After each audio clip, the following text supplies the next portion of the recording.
हमदर्दी के मेला क्षेत्र के शिविरों में हम सब ने आप सबका स्वागत किया है। आज एक बार फिर आपका स्वागत करते हैं।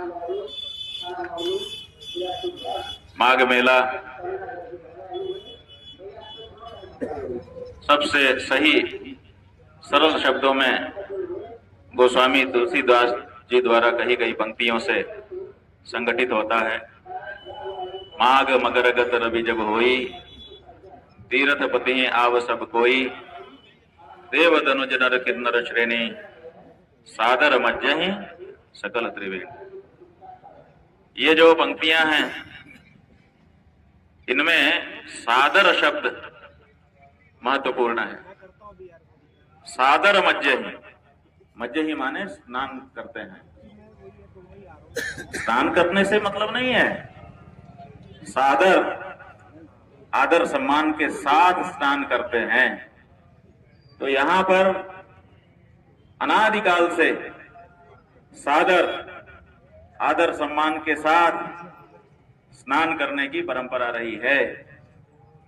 उस अनादिकाल से चली आ रही परंपरा को कल मौनी अमावस्या के पावन दिन यहाँ के मेला प्रशासन ने खंडित करने का कार्य किया है, जिसके लिए कभी भी उनको क्षमादान नहीं किया जा सकेगा।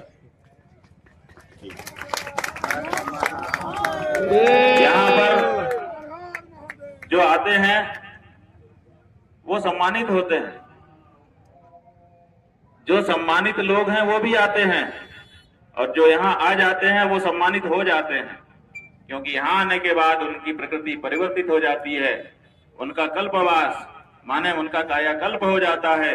इसलिए जब यहाँ से लौटते हैं तो वो भी सात्विक बन के, साधु बन के, संत भाव के बन करके वापस जाते हैं। इसलिए वो भी सम्मानित होकर के जाते हैं।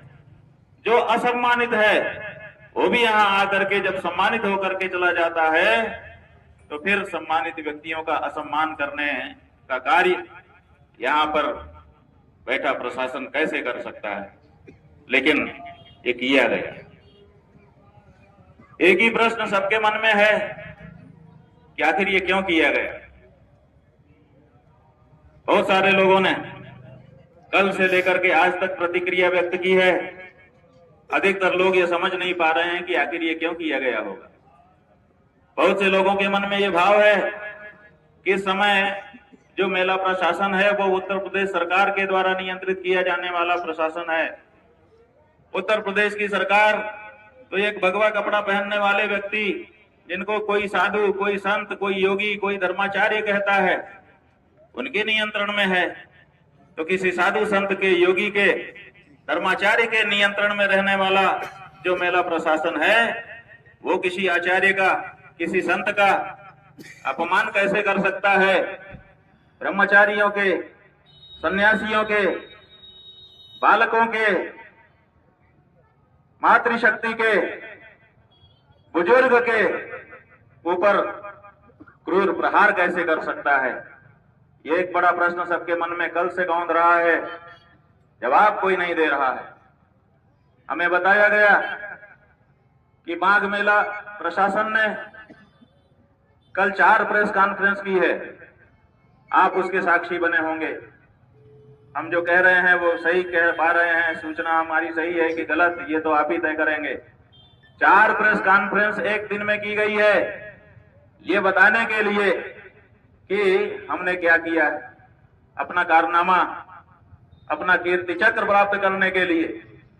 लेकिन क्यों किया इसका कोई जवाब किसी के पास नहीं।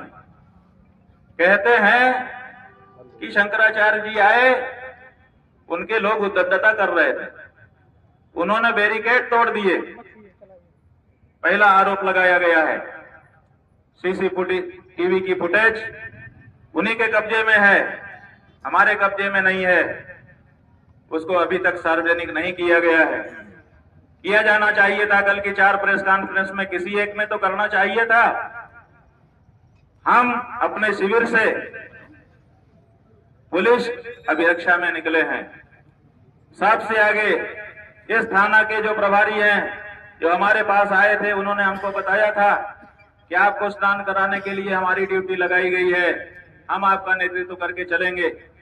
हम उस समय अपने कार्यकर्ताओं की पहचान के लिए, अपने परिवार की पहचान के लिए पीला दुपट्टा बांट रहे थे, हमने उनको भी दिया, उन्होंने उसको धारण कर लिया, ये कह करके कि हम आपकी ड्यूटी में है, इससे इसका पता चलेगा। उन्होंने अपनी वर्दी के ऊपर उसको भी धारण किया हुआ है, आप सीसीटीवी फुटेज में देखेंगे। और वो सबसे आगे नेतृत्व करते हुए चल रहे थे, उनके साथ के सिपाही उनके अगल बगल थे, उनके पीछे पीछे हमारा पूरा समुदाय अपने शिविर से निकलने से लेकर संगम तट पर रोके जाने तक उन्हीं के नेतृत्व में चला है। कहीं भी वो पीछे आगे पीछे नहीं हुए। तो जब एक सरकारी अधिकारी स्वयं हमको लेकर के जा रहा है, वही सबसे आगे चल रहा है। जहां बैरिकेड की बात कर रहे हैं, वहां पर भी बैरिकेड पर जो ड्यूटी लगी पुलिस थी, उससे उन्होंने ही बात की है, उन्होंने ही खुलवाया है, और उसके बाद हम लोग आगे बढ़े हैं। तो फिर हमारे ऊपर ये आरोप क्यों लगाया जा रहा है? और साथ ही साथ अगर पुलिस ड्यूटी में जो पायलट करके हमको लेके जा रहा था, उनका व्यक्ति अगर हमारे लोग उद्दंडता कर रहे थे, उसको ये लगता कि ये उद्दंडता कर रहे हैं, तो वो हमारे पास आता, कहता कि आपके लोग सही नहीं चल रहे हैं, हम आगे आपका नेतृत्व नहीं कर पाएंगे। लेकिन उसने तो ऐसी कोई शिकायत हमसे नहीं की, वो तो लेके गया। और किसी भी पब्लिक के एक भी व्यक्ति ने कोई शिकायत नहीं की शंकराचार्य जी के कारण हमें कोई दिक्कत है, बल्कि लोग प्रसन्न हो रहे थे, हर हर महादेव के नारे लगा रहे थे, जयकारा कर रहे थे, प्रणाम करके आशीर्वाद प्राप्त कर रहे थे। तो ये आरोप बिल्कुल गलत लगाया गया, भ्रम फैलाने की कोशिश की गई कि शंकराचार्य और उनके लोग उद्दंडता कर रहे थे। बिल्कुल हमने नियमों का पालन किया है, सदा किया है, कल भी किया है और भविष्य में भी करेंगे, क्योंकि हम मर्यादित लोग हैं। अपनी मर्यादा बनाए रखने के लिए कभी भी मर्यादा नहीं तोड़ते हैं। दूसरा, उन्होंने कहा कि इन्होंने परमिशन नहीं ली थी। आप ये बताइए कि गंगा के स्नान के लिए, संगम के स्नान के लिए किसी सनातनी को, किसी साधु को, किसी संत को, किसी धर्माचार्य को, किसी शंकराचार्य को क्या अब परमिशन लेने पड़ेगी? प्रशासन की परमिशन लेगा तब जाकर के वो स्नान कर सकता है। ये कैसी बातचीत हो रही है? इन्होंने परमिशन नहीं ली थी। परमिशन लेकर के स्नान नहीं करेंगे। परमिशन देने का अधिकार किसी को नहीं है। ये माँ हमारी है, हम उसके बेटे हैं। माँ का हमारे ऊपर अधिकार है और हमारा माँ के ऊपर अधिकार है। इसमें परमिशन की कोई बात नहीं है। पिता हमको पैदा करता है, वो भी माँ से बात करने के लिए हमको परमिशन की बात नहीं करता कि जब तुम हमारी पत्नी से बात करोगे तो हमसे परमिशन लोगे। कभी आपने कोई उदाहरण देखा हो तो बताइए। तो माँ बेटे के बीच में ये परमिशन देने वाले कौन लोग आ गए? और कैसे ये इस तरह की भाषा बोल रहे हैं? ये माघ का मेला शंकराचार्यों के द्वारा बसाया गया मेला है।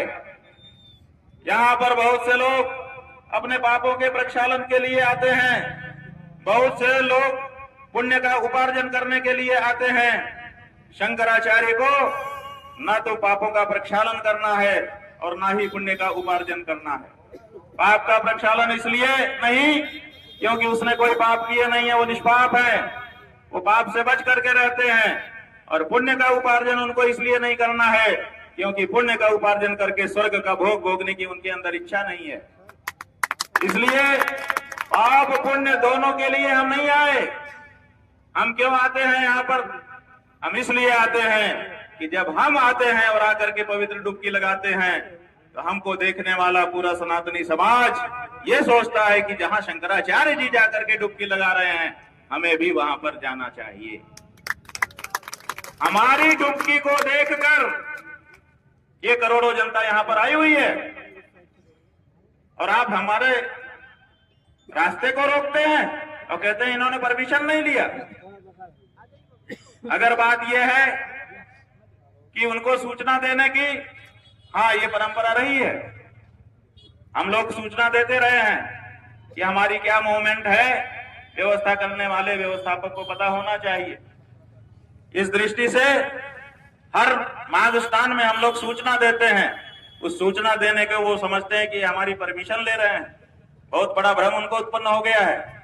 हाँ, हम सूचना देते हैं, क्यों? क्योंकि हमारे ही व्यवस्था में वो लगे हैं, ऐसा मान करके उनको सूचित करते हैं ताकि वो उस अनुसार की व्यवस्था पहले से बनाए रखें।